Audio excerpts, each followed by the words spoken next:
அதாவது இந்தியால என்ன ப்ராப்ளம்னா, அந்த கடைசி நிமிட வேல்யூ அடிஷன் பண்ண மாட்டோம். ம். இந்த செல்ஃப் ஹெல்ப் குரூப்ல அது ஒரு பெரிய பிரச்சனைன்னு நான் ஓகே. சொல்லுவேன். இப்ப இந்த லோன பொறுத்தவரையில, நீங்க வங்கிய போய் அணுகணும்னா, என்ன உங்களுக்கு தேவை?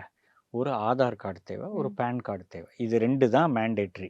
இத தாண்டி நெறைய கேட்கறாங்கல்ல இல்ல சார். அப்ப அந்த மாரி பேங்க் போணும்னாலே ஒரு பயம் வர்றதுக்கு காரணம் வந்து, ஏகப்பட்ட டாக்குமெண்ட்ஸ் கேட்கறாங்க, ஷூரிட்டி கேட்கறாங்க, நெறைய இது கேட்கறாங்கன்ற ஒரு பயம். இது வந்து ஒரு இன்ஃப்ளூயன்ஸ் பண்ணி பார்த்தா தான் இது தெரியும். ஓகே.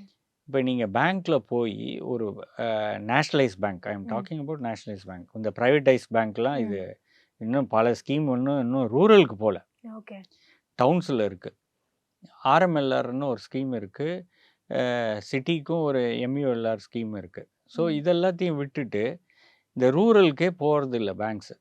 போறது யாரு? Nationalise banks. ம். இந்த நேஷனலைஸ் பேங்க்ஸ் போனீங்கன்னா, பெரும்பாலும் இவங்களுக்கு லாங்குவேஜ் ஃபர்ஸ்ட்டு பேரியர் என்னன்னா லாங்குவேஜ். வேற எதுவும் இல்ல.